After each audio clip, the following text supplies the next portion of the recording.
Back at it again. Back at it again. How's everybody doing tonight?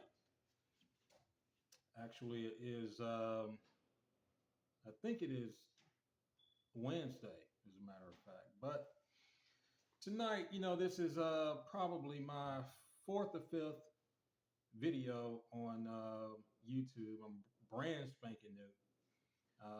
So only if you find value um, in this channel, hit the subscribe button. Only if you find value now. I really wanted to talk to you guys about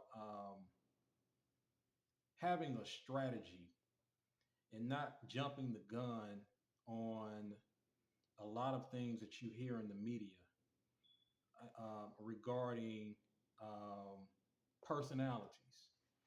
I was having a conversation with a gentleman about a week ago, about a week and a half ago, and he asked me what I thought about Candace Owens. And I said, I really, really like Candace Owens because he asked me why. And I said, I think Candace Owens is a person that is, number one, an incredible salesperson. She knows how she's got incredible sales skills. And I think she's very strategic when it comes to her building wealth. And, this whole thing now is about economic inclusion. And I'm going to get into a strategy. I'm going to get into what I think she's doing, and I think it's actually brilliant. But I'm going to talk about some things, in the upcoming videos about DEI. But one of the things that, and I've told you guys this, earlier. My background is real estate. My grandfather, QB Williamson, started a real estate company back in 1942, and he was one of the financiers of the civil rights movement. And I remember going to speak to the late Congressman John Lewis. I was probably 14 or 15 years old. And I asked him at his office right off of Marietta Street. He had an office in the Equitable building. Was talking to him, and I couldn't understand um, as a 13 or 14-year old. How was QB Williamson, my grandfather? He was one of the financiers of the movement, as well as Herman Russell, and because of their vast real estate holdings. And I asked him, how was he able to um, buy so much real estate and have so much real estate back during that time to where he could, finance the civil rights movement. I mean, he had millions and millions and millions of dollars in real estate back during segregation.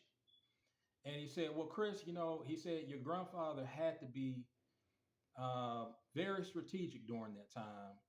And what he did was a lot of the properties that he owned, of course, whites would not sell to him because things were segregated, but he had to be very strategic. And he had relationships with a lot of white Jews.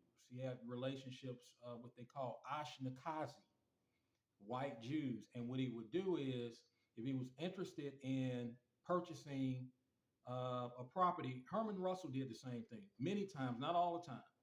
But if he was interested in purchasing a property, he would get this Ashnakazi white Jew to go in and buy land for him.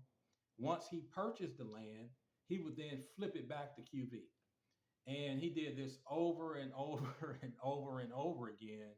And that's how he got his real estate holdings to be extremely huge, because he had to be extremely strategic on how he operated during those times. I remember going down. This was years ago, to Fulton County tax assessor's office, looking at the deed book, and he was in so many deed books. I mean, I think it was like two or three deed books that he was not in, but some of the owners of the property, lo and behold, they had Jewish last names, with his name on them. And it is extremely important especially now with so much going on with DEI, diversity, equity, inclusion, that Black Americans are very, very strategic.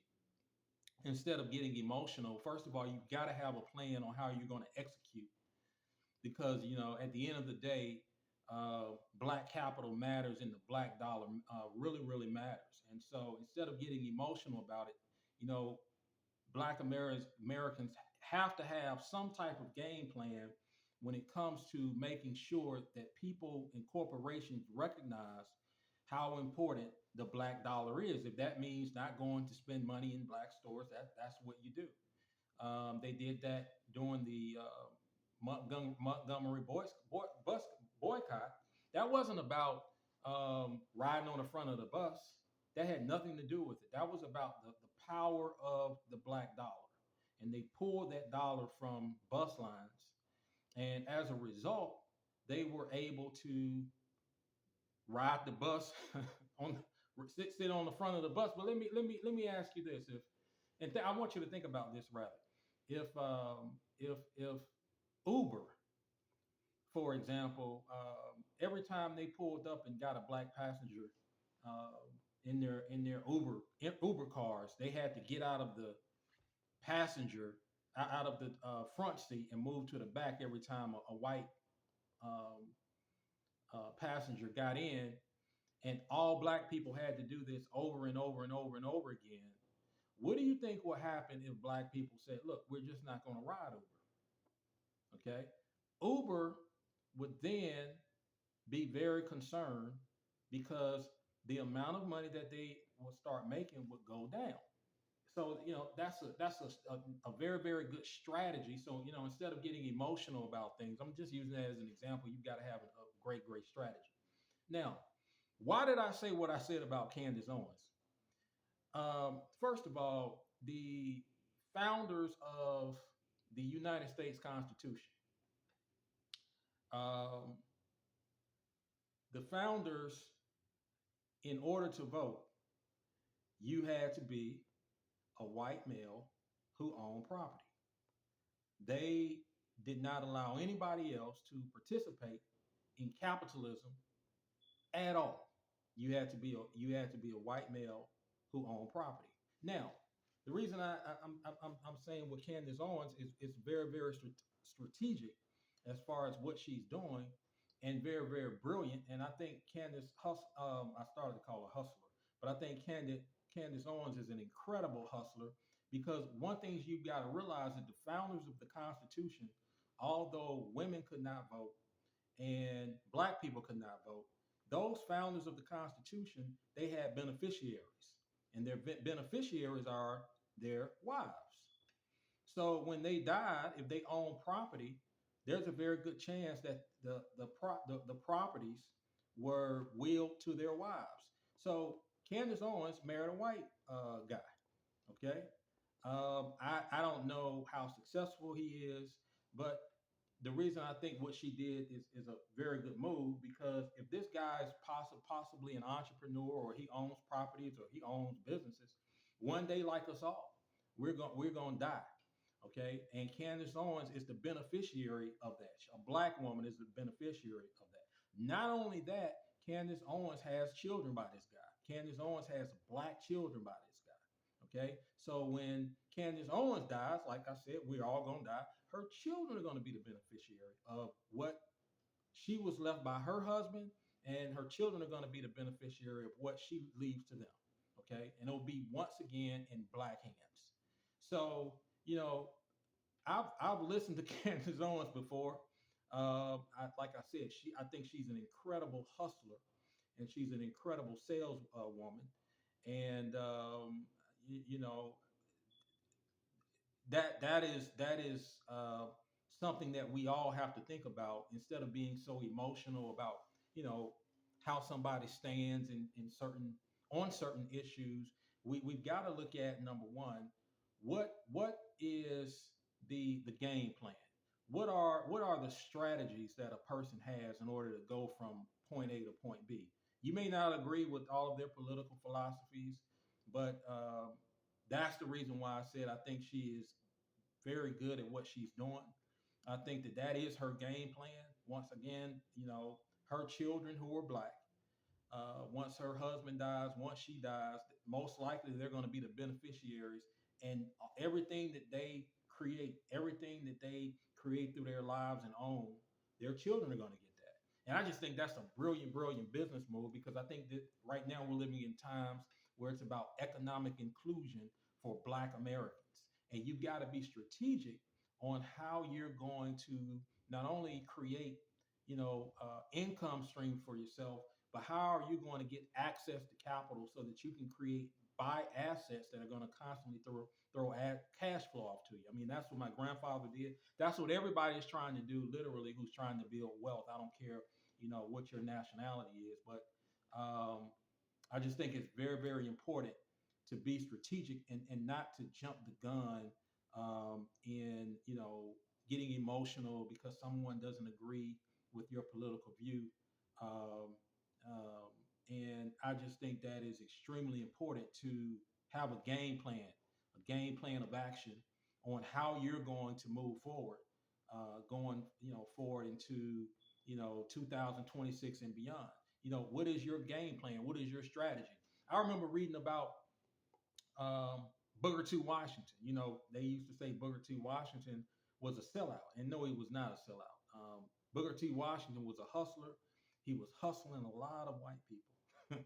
He really was. If you read up on Booker T. Washington, you'll understand that, because he literally understood, number one, first and foremost, how you've got to build relationships across the board with a wide range of people in order to get the things that you want. Martin Luther King Jr. understood that. They had to literally strategize.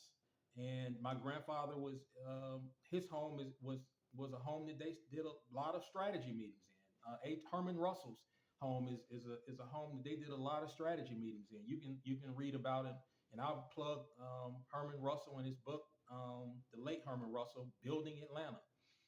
Those two guys are one of the reasons why Atlanta is known as the Black Mecca of the South, and why so many Black people have come here, and why so many Black people are making a lot of money in Atlanta, Georgia. So that's really the message that I wanted to bring tonight is be strategic on how you move, be strategic on how you operate, and don't be so quick to jump the gun. There's a saying that I like, and it goes, have no permanent friends, no permanent enemies, just have permanent interests. Have no permanent friends, no permanent enemies, just permanent interests. Stop getting so involved in Democrat this. Stop getting so involved in Republican that. Have permanent interests. What are your interests? And try to strategically align yourselves with people who are going to help you to create the things in your life that you want to create, and vice versa. That's how business happens every day. This is capitalism. It does not have a color.